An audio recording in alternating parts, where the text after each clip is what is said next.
23 mars 1945, 04h17, Heidelberg, Allemagne.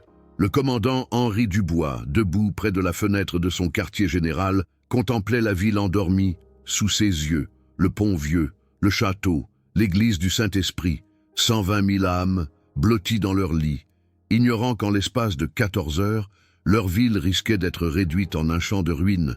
Sur son bureau, l'ordre, encre noire sur papier blanc, 9 mots, qui condamnait l'une des plus belles villes d'Europe. Défendre la ville jusqu'à la dernière bâtisse, faire sauter tous les ponts. Sa main tremblait, tandis qu'il attrapait une cigarette, non pas par peur, mais par colère. Il était soldat, 23 ans au service de l'armée allemande. Il avait combattu en Pologne, en France, sur le front de l'Est. Il avait obéi à tous les ordres, même les plus difficiles. Mais ça, c'était différent. Ça, c'était de la pure folie. Son adjointe, le lieutenant Leduc, entra silencieusement dans la pièce. Elle avait 19 ans et semblait ne pas avoir dormi depuis des jours.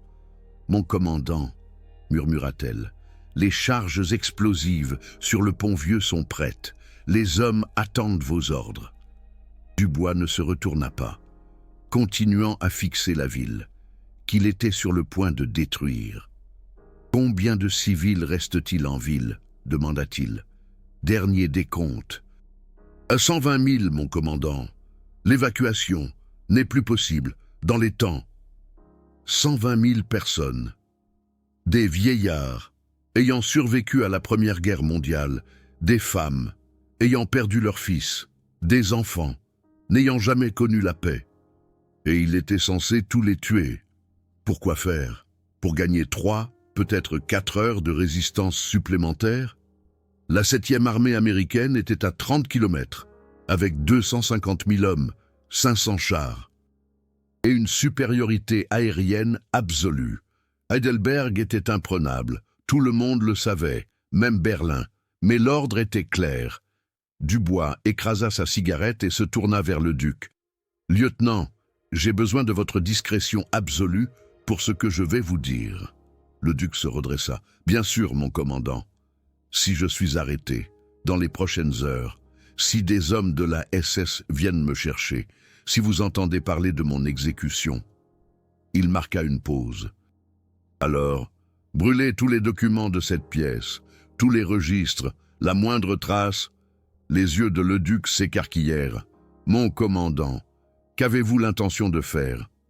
Dubois ouvrit le tiroir de son bureau et en sortit un brassard blanc. Pas un brassard à croix gammée, un brassard blanc de reddition. « Je vais sauver la ville, » dit-il calmement, « même si c'est la dernière chose que je fais. » 04h32. Dubois quitta le quartier général par la porte de derrière. Seul, sans armes, seulement le brassard blanc dans la poche de sa veste, ce qu'il s'apprêtait à faire était de la haute trahison, selon toutes les lois militaires.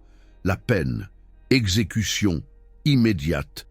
Pas de négociation, pas de procès, simplement adossé au mur le plus proche et fusillé. Il le savait, et il y allait. Malgré tout, les rues étaient sombres, désertes. Seul le grondement lointain de l'artillerie américaine brisait le silence. Ils approchaient. Plus vite que prévu, Dubois se déplaçait dans l'ombre, évitant les patrouilles, longeant les ruelles sombres. Il connaissait cette ville. Il y avait étudié, avant la guerre, la philosophie et l'histoire, dans un autre monde, dans une autre vie. Maintenant, il s'y faufilait comme un criminel. 05h18. Il atteignit la limite de la ville. La ligne de front allemande.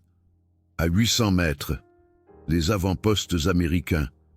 C'est là que ça devenait dangereux. Pas à cause des Américains. Il n'allait pas abattre un homme avec un drapeau blanc, mais ses propres hommes. S'il le voyait se diriger vers la ligne ennemie, il tirerait sans poser de questions. Les déserteurs n'étaient pas arrêtés. Ils étaient exécutés sur place. Dubois attendit que la patrouille passe, puis il courut. 800 mètres de terrain découvert. Aucun abri. Seulement lui. L'aube naissante et la mort certaine. Si quelqu'un le voyait, ses poumons brûlaient, ses jambes le faisaient souffrir, mais il continuait à courir, 400 mètres, derrière lui. Un cri, « Halte! Arrêtez-vous !» Il l'avait vu, 200 mètres, le claquement des tirs, les balles sifflaient au-dessus de sa tête, s'enfonçaient dans le sol, 100 mètres. Il sortit le brassard blanc de sa poche, le brandit au-dessus de sa tête, cria en anglais « Don't shoot! Surrender! Surrender !» Ne tirez pas! Reddition! Reddition! 50 mètres. Des voix américaines, des ordres, le clic caractéristique de dizaines de fusils pointés sur lui. Il tomba à genoux, les mains sur la tête, le brassard blanc toujours brandi. « Je dois parler à votre commandant !» cria-t-il en anglais. Immédiatement, il s'agit de 120 000 vies, 06h47, quartier général de campagne américain. Le colonel Jean-Pierre Moreau, de la 7e armée américaine, était assis derrière un bureau improvisé et examinait le major allemand devant lui avec un profond scepticisme. « Vous voulez donc me faire croire, dit Moreau lentement, que vous avez l'ordre de défendre Heidelberg et de faire sauter tous les ponts, mais que vous êtes venu pour quoi exactement ?» Dubois se pencha en avant. Son uniforme était sale, déchiré. Du sang suintait d'une blessure à son bras, où une balle allemande l'avait effleuré. « Colonel, il y a 120 000 civils à Heidelberg, des personnes âgées, des enfants, des malades. Les charges explosives sont installées. Si vos troupes attaquent, mon commandant donnera l'ordre. 9 ponts, tout le centre historique, la ville sera anéantie. » Moreau se renversa. « Et pourquoi cela devrait-il m'intéresser? Nous prendrons Heidelberg de toute façon, avec ou sans pont. »« Parce que c'est mal. » La voix de Dubois se brisa. « J'ai vu 6 ans de guerre, colonel. J'ai fait des choses que je ne me pardonnerai jamais. Mais ça, 120 000 vies innocentes pour rien. Je ne peux pas porter ça sur ma conscience. » Silence. Moreau étudia l'officier allemand, cherchant des signes de tromperie, de piège. Mais tout ce qu'il voyait, c'était un homme épuisé qui avait tout risqué. « Que proposez-vous » demanda Moreau finalement. « Donnez-moi du temps. 6 heures. Je retourne sur place. J'enlève les charges explosives. J'évacue les civils de la zone de combat à midi. Je me rendrai personnellement. La capitulation de la ville. Pas de défense, pas de résistance. Et si votre commandant l'apprend ?» Dubois sourit amèrement. « Alors, je serai fusillé, mais la ville sera debout. » Moreau se leva, s'approcha de la fenêtre, regarda vers Heidelberg. « 6 heures, dit-il finalement. Mais si à midi et 1 minute, le moindre coup de feu est tiré, major, alors nous rasons toute cette satanée ville. Compris? Compris, colonel. 06h23. Dubois retourna en courant à travers les lignes, cette fois avec une escorte américaine jusqu'à la ligne de front, puis de nouveau seul. Il avait 5h37, 7h du matin. De retour au quartier général, le commandant Henri Dubois trouva le lieutenant Leduc et 2 officiers en qui il avait une confiance absolue. Le commandant Reinhardt, 54 ans, officier du génie. Le capitaine Steiner, 31 ans, commandant de l'artillerie. « Messieurs, » dit le commandant Dubois sans détour, « ce que je vais vous proposer est de la haute trahison. Vous pouvez refuser, et je le comprendrai. Mais si vous acceptez, vous mourrez très probablement avec moi. » Les 3 officiers se regardèrent. « De quoi s'agit-il, mon commandant ?» demanda Reinhardt. « Nous allons retirer les charges explosives de tous les ponts. Nous allons évacuer les civils. Et à midi, nous livrerons Heidelberg aux Américains, sans combat, sans destruction. » Un long silence. Puis Reinhardt hocha la tête. « Ma femme et ma fille sont en ville, mon commandant. J'en suis... » Steiner se frotta le visage. « Mon père a étudié la médecine dans cette ville. Il me maudirait si je la laissais être détruite. J'en suis... » Le duc salua.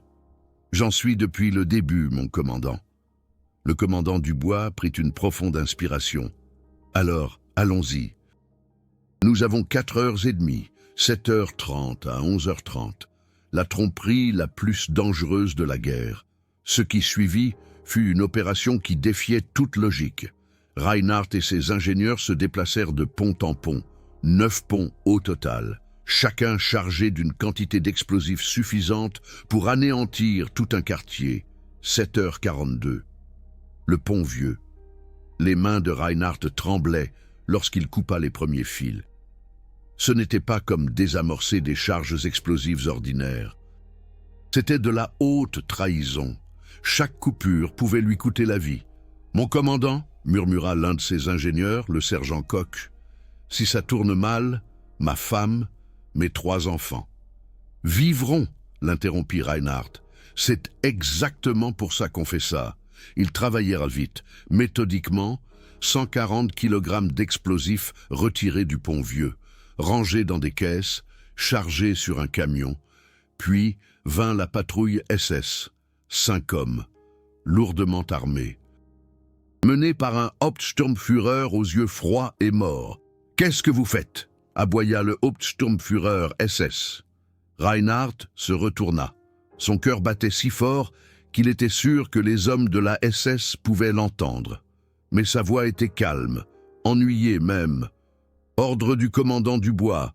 Les charges explosives sont recalibrées, plus de puissance explosive, pour que l'ennemi ne trouve rien d'utilisable. » L'officier SS se rapprocha, trop près, fixant les caisses sur le camion. « Ces caisses, dit-il lentement, étaient-elles auparavant sur le pont ?» La bouche de Reinhardt devint sèche. « Ancienne charge, Herr Hauptsturmführer. Nous les remplaçons par des explosifs modernes. Triple puissance de destruction. Montrez-moi. » Le temps se figea. Reinhardt savait que s'il ouvrait la caisse, si l'officier SS voyait qu'il s'agissait d'explosifs normaux, tout serait fini. Pas seulement pour lui. Pour le commandant Dubois, pour toute l'opération, pour la ville. Il attrapa une caisse, l'ouvrit lentement. À l'intérieur, des explosifs, comme prévu. Mais à côté. Et là, Reinhardt eut la chance de sa vie. Il y avait de nouveaux détonateurs, des détonateurs modernes, qui étaient effectivement plus efficaces. Il leva l'un des détonateurs. « Vous voyez, Herr Hauptsturmführer, de nouveaux mécanismes de déclenchement. Précision au 10e de seconde. Si les Américains essaient de traverser ce pont, ils ne le verront même pas exploser. Ils disparaîtront tout simplement. » L'officier SS étudia le détonateur, hocha lentement la tête. « Bien, très bien. Je féliciterai le commandant Dubois pour son initiative. » Il fit demi-tour et s'en alla. Reinhardt s'appuya contre le camion. Ses jambes étaient en coton. Koch murmura « Mon commandant, comment diable avez-vous fait ça ?»« Aucune idée, » répondit Reinhardt honnêtement. « Je pensais qu'on était mort. 8 autres ponts, 8 autres fois à risquer leur vie. 8h30. Pont Neckar. 8h47. Pont Theodor Heuss. 9h15. Pont Ernst Walz. À chaque pont, le même jeu. Retirer les charges explosives, faire comme si c'était la routine, sourire, mentir, survivre. Simultanément, de l'autre côté de la ville, 8h45, position d'artillerie dans le centre-ville. Le capitaine Steiner déplaçait ses canons des positions de défense. À 24 pièces d'artillerie, chacune positionnée pour causer un maximum de dégâts dans le centre-ville si les Américains attaquaient. Maintenant, il les transportait à la périphérie de la ville, loin des civils, loin des bâtiments historiques. « Capitaine », demanda l'un de ses officiers, le lieutenant Bauer, perplexe. « Ces positions sont tactiquement inutiles. Pourquoi nous déplaçons-nous ici ?» Steiner ne pouvait pas dire la vérité. Alors il mentit. Nouvelle tactique. Nous laissons les Américains avancer dans le centre-ville. Puis nous refermons le piège de l'extérieur. Tactique de la bataille d'encerclement. Bauer avait l'air sceptique, mais c'était un bon soldat. Il obéit. Ce qu'il ne savait pas, c'est qu'il n'y aurait pas de bataille d'encerclement. Les Américains allaient marcher dans une ville vide, et pas un seul coup de feu ne serait tiré. 9h30. Évacuation des civils. Le commandant Dubois en personne allait de maison en maison dans les zones les plus à risque, la vieille ville, la zone autour des ponts, partout où les combats feraient le plus de victimes. Il frappa aux portes, parla à de vieilles femmes qui vivaient dans les mêmes maisons depuis 50 ans, à des familles qui ne comprenaient pas pourquoi elles devraient partir. « Mon commandant, dit une vieille femme, Madame Durand, 73 ans. Je vis ici depuis que j'ai 20 ans. J'ai épousé mon mari ici. J'ai mis mes enfants au monde ici. Je ne quitterai pas cette maison. » Le commandant Dubois s'agenouilla devant elle, prit ses mains tremblantes. « Madame Durand, dit-il doucement, dans 3 heures, les Américains arrivent. Si vous restez ici, vous mourrez. Pas à cause des Américains, à cause de nos propres mesures de défense. S'il vous plaît, partez. » Des larmes coulaient sur son visage ridé. « Et où dois-je aller ? » ?»« Chez votre fille. La périphérie de la ville, vous y serez en sécurité. Et dans quelques jours, quand le combat sera terminé, vous pourrez revenir. » Il mentit. Il ne savait pas si elle pourrait revenir, mais il savait qu'elle vivrait. Madame Durand finit par hocher la tête, emballa un petit sac, quitta la maison où elle avait vécu pendant 53 ans. Le commandant Dubois la regarda partir, le cœur lourd, des centaines de rencontres comme celle-ci. Des centaines de personnes qu'il persuada de partir, chacune un mensonge, chacune nécessaire. Simultanément, Steiner déplaçait ses unités d'artillerie des positions de défense du centre-ville vers la périphérie. Officiellement, repositionnement tactique. En réalité, vidant la ville pour minimiser les dégâts, 10h15. Évacuation presque totale. Le lieutenant Leduc accourut vers le commandant Henri Dubois, le visage rouge d'effort. « Mon commandant, la plupart des civils sont évacués. Tous les ponts sont libérés des charges explosives. L'artillerie a été retirée du centre-ville. Nous y sommes presque arrivés. » Dubois acquiesça, mais il ne pouvait pas sourire. Ce n'était pas encore fini. Combien de temps avant la capitulation convenue ? 1h45, mon commandant. Si près et pourtant si dangereusement loin.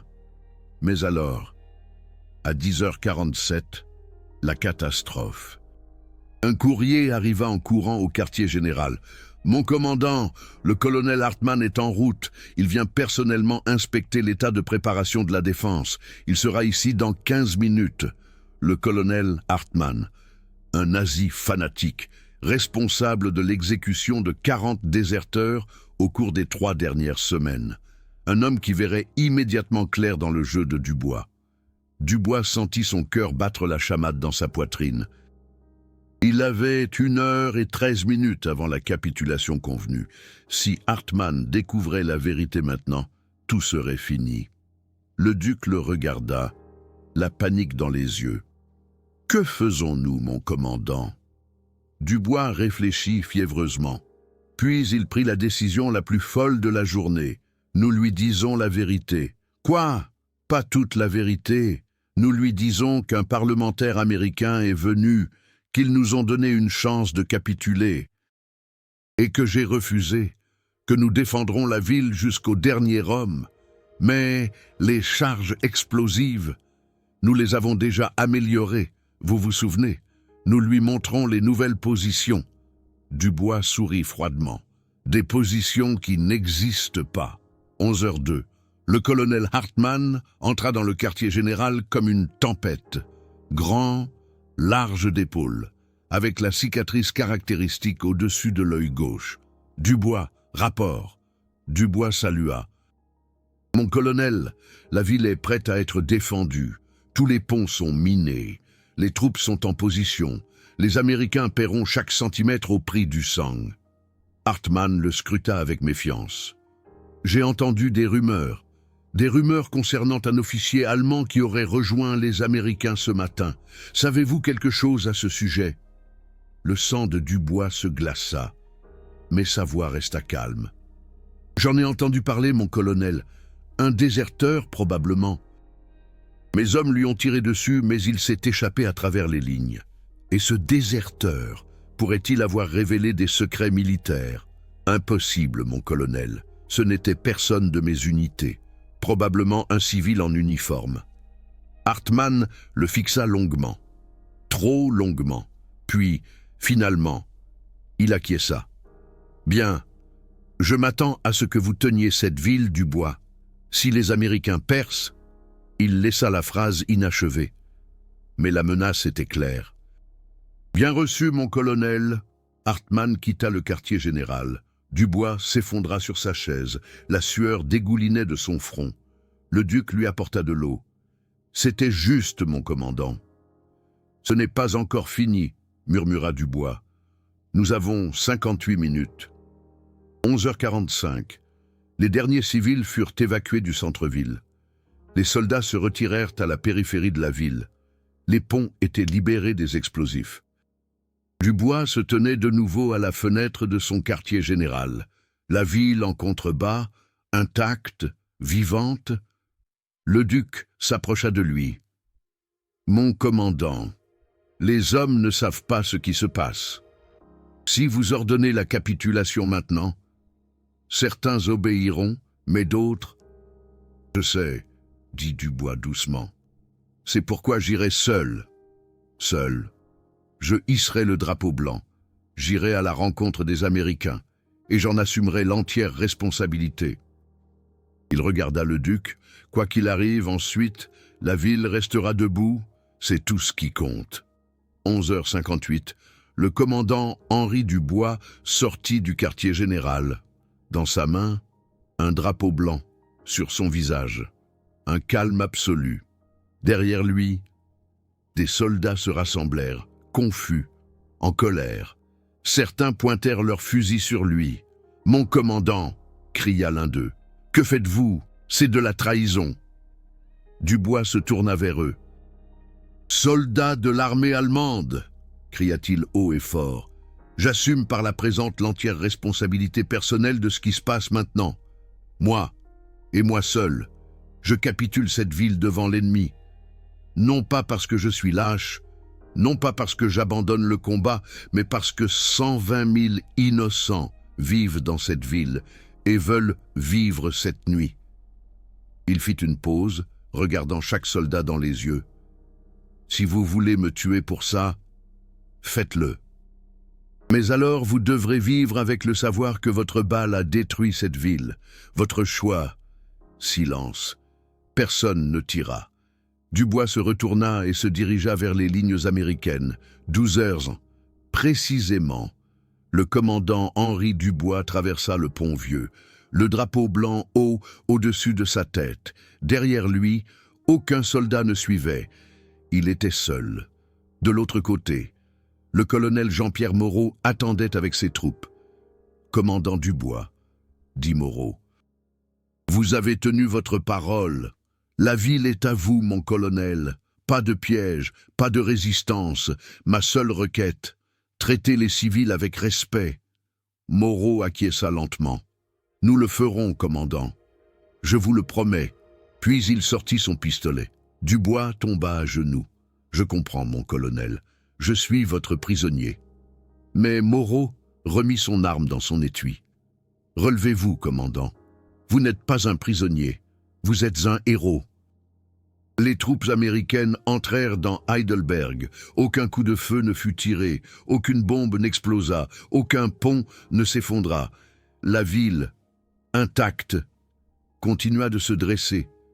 Mais pour le commandant Henri Dubois, ce n'était pas encore fini. 16 heures, dans un camp de prisonniers provisoire à l'extérieur de la ville. Dubois était assis sur une couchette lorsqu'un sergent américain entra. « Commandant Dubois, vous avez de la visite. » Dubois se leva. S'attendant à un officier américain, au lieu de cela, 3 civils allemands entrèrent dans la pièce. Un vieil homme avec des larmes dans les yeux, une jeune femme tenant un bébé dans ses bras, un adolescent avec un bras bandé. Le vieil homme parla le premier, sa voix brisée. « Mon commandant, Nous devions vous trouver, devions vous remercier. Ma maison est toujours debout. Ma femme est en sécurité. Mes petits-enfants se réveilleront dans une ville qui existe encore. Grâce à vous, la jeune femme s'avança. Mon mari est mort à la guerre. Ceci, elle souleva le bébé, est tout ce qu'il me reste. Si vous aviez fait sauter les ponts, si vous aviez combattu, nous serions tous les deux morts. Vous nous avez donné la vie. L'adolescent salua maladroitement. Je devais être enrôlé la semaine prochaine. Mon commandant devait me battre pour la ville, serait mort dans les 5 premières minutes. Au lieu de cela, je vis. Merci. Le commandant Henri Dubois resta muet. Il ne pouvait qu'acquiescer, les larmes ruisselant sur ses joues. Dans les heures qui suivirent, ils furent de plus en plus nombreux. Des dizaines, des centaines. Un professeur de philosophie âgé de 68 ans qui, dans 3 jours, donnerait un cours sur Kant au lieu de Gésir mort sous des décombres. Une infirmière de 29 ans qui, dans les mois à venir, soignerait des centaines de blessés. Parce que l'hôpital était encore debout, un jeune homme de 14 ans qui, un jour, deviendrait ingénieur et construirait des ponts, exactement comme celui que le commandant Henri Dubois avait sauvé. Une jeune institutrice, enceinte de 6 mois, dont le fils, un jour, deviendrait lui-même père de 3 enfants. Un libraire, dont la boutique, dans la vieille ville, était restée intacte, avec 30 000 livres, qui avaient survécu à l'époque nazie. Un musicien, dont le violon provenait de son grand-père, et qu'il transmettrait à sa petite-fille, tous vivants, tous avec un avenir, tous grâce à un homme, qui avait décidé que les ordres n'étaient pas plus importants que les vies. Le commandant Henri Dubois ne pouvait pas parler. Il ne pouvait que s'asseoir et écouter, tandis que personne après personne venait lui raconter comment leur monde n'avait pas pris fin. Un vieil homme, Monsieur Émile Lambert, lui apporta un verre de cidre fait maison. « Je l'ai fait avant la guerre, commandant, caché dans la cave. Je pensais que je ne le boirais plus jamais. Mais me voilà. Et vous voilà à la vie. » Le commandant Henri Dubois but, et, pour la première fois depuis des jours, il ressentit quelque chose qui ressemblait à de l'espoir. 3 jours plus tard, le 26 mars 1945, un camion militaire américain s'arrêta devant le camp de prisonniers. Le colonel Jean-Pierre Moreau en descendit, un document à la main. Il trouva le commandant Henri Dubois dans sa cellule, fixant le mur. « Commandant Henri Dubois, j'ai des nouvelles. » Le commandant Henri Dubois leva les yeux. « Suis-je renvoyé à mon unité, mon colonel, pour être exécuté ?» Le colonel Jean-Pierre Moreau secoua la tête. « Non, commandant, vous êtes officiellement prisonnier de guerre des États-Unis. Vous serez interné dans un camp en France. Jusqu'à la fin de la guerre. Et après ?» Après, le colonel Jean-Pierre Moreau sourit légèrement. « Vous rentrerez chez vous et vous arriverez dans une ville qui est encore debout. C'est plus que ce que la plupart d'entre nous peuvent dire. » Le commandant Henri Dubois respira profondément. Pour la première fois depuis des jours, il ressentit quelque chose qui ressemblait à la paix. « Mon colonel, » dit-il doucement, « si jamais vous retournez à Heidelberg, traversez le pont vieux, admirez le château, allez à l'église du Saint-Esprit et rappelez-vous que tout ce que vous voyez aurait presque pu ne pas exister. » Le colonel Jean-Pierre Moreau acquiesça sérieusement. « Je m'en souviendrai, commandant, je vous le promets. » Épilogue. 28 avril 1945. À Berlin, dans un bunker souterrain, Adolf Hitler reçut un rapport sur la capitulation d'Heidelberg. Il ordonna immédiatement que le commandant Henri Dubois soit condamné à mort par contumace, ordonna que sa famille soit arrêtée, ordonna que son nom soit effacé de tous les registres militaires. Mais il était trop tard. Le front s'effondrait, Berlin tombait, la guerre prenait fin, et le commandant Henri Dubois vivait. 8 mai 1945. Fin de la guerre. Le commandant Henri Dubois fut libéré du camp de prisonniers de guerre. Il retourna à Heidelberg. La ville était debout. Le pont vieux, intact. Le château, intact. L'église du Saint-Esprit, intacte. 120 000 personnes, vivantes. Le jour de son retour, des centaines de citoyens se rassemblèrent à la gare, non pas pour le condamner, mais pour le remercier. Le maire s'avança, les larmes aux yeux. Commandant Henri Dubois, il n'y a pas de monument assez grand, pas d'hommage qui serait approprié, mais, s'il vous plaît, acceptez ceci. Il tendit au commandant Henri Dubois une simple clé. C'est la clé de la ville qui est encore debout, de la ville que vous avez sauvée. Vous serez à jamais un héros d'Heidelberg. Le commandant Henri Dubois prit la clé.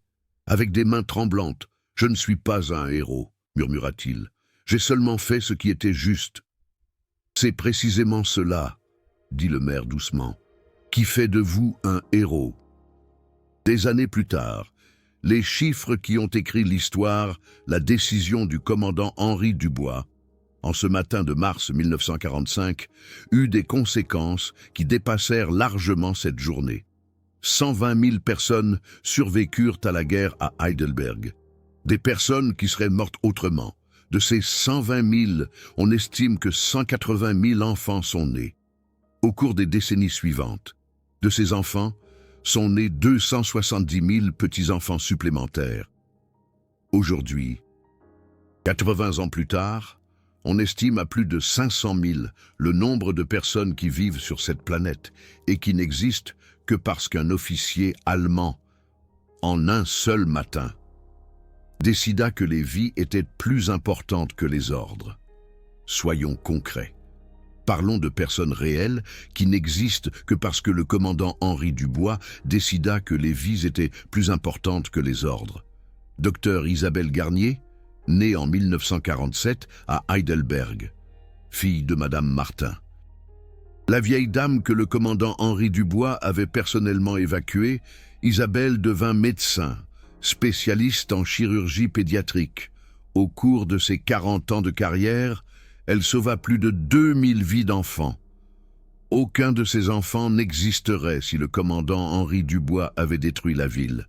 Professeur Antoine Lefebvre, né en 1946, petit-fils du commandant Maurice Durand, l'ingénieur qui retira les charges explosives des ponts. Antoine devint historien.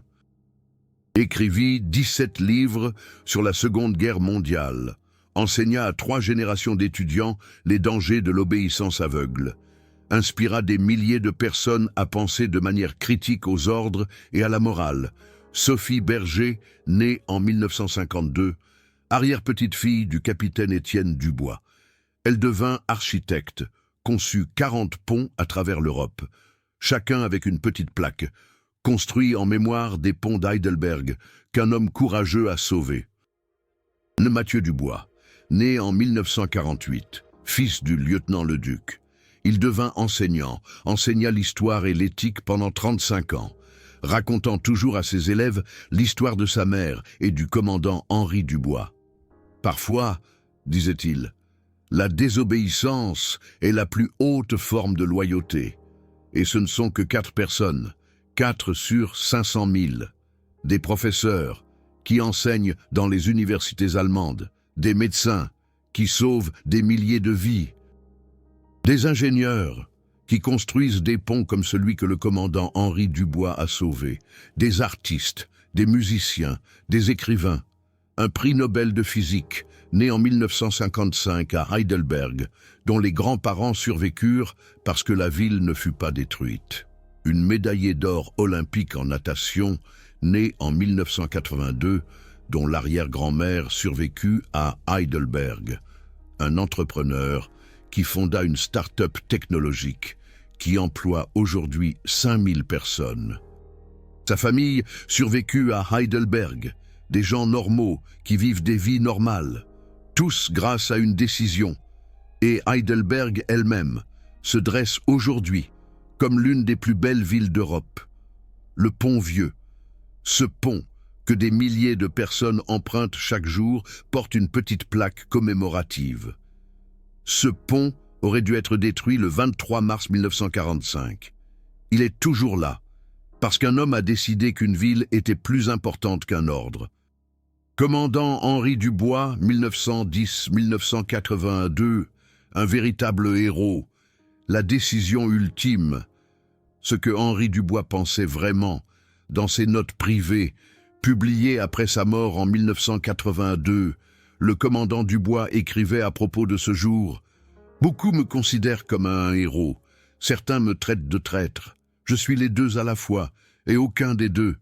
J'étais simplement un homme qui regardait par la fenêtre et voyait une belle ville, vivante, pleine de gens. Ils n'avaient commis aucun crime, si ce n'est d'être au mauvais endroit au mauvais moment, et j'ai pensé, si je dois mourir, pour que ces gens puissent vivre, alors c'est un bon échange. J'ai eu de la chance. Je ne suis pas mort, mais j'aurais été prêt. Ce n'est pas un acte héroïque, c'est simplement être humain. Peut-être devrions-nous l'être plus souvent. Si vous vous promenez aujourd'hui dans Heidelberg, si vous traversez le pont Vieux, si vous visitez le château, si vous flânez dans les ruelles de la vieille ville, souvenez-vous, tout cela, chaque pierre, chaque pont, chaque église n'aurait pas dû exister. Cela existe uniquement parce qu'un seul homme a décidé que ce qui est juste était plus important que d'obéir aux ordres. Le commandant Henri Dubois n'a pas seulement sauvé 120 000 vies en un jour, il a sauvé l'idée que même dans les moments les plus sombres de l'histoire, même quand le monde entier est devenu fou, un seul être humain peut encore décider « Non, pas aujourd'hui, pas ici, pas avec moi ». Et parfois, c'est tout ce qu'il faut pour changer le monde. Une décision, un moment, un homme, assez fort pour dire « Je ferai ce qui est juste, quoi qu'il en coûte ». C'est l'histoire du commandant Henri Dubois. C'est l'histoire de Heidelberg. C'est l'histoire de ce qui arrive quand le courage devient plus important que l'obéissance.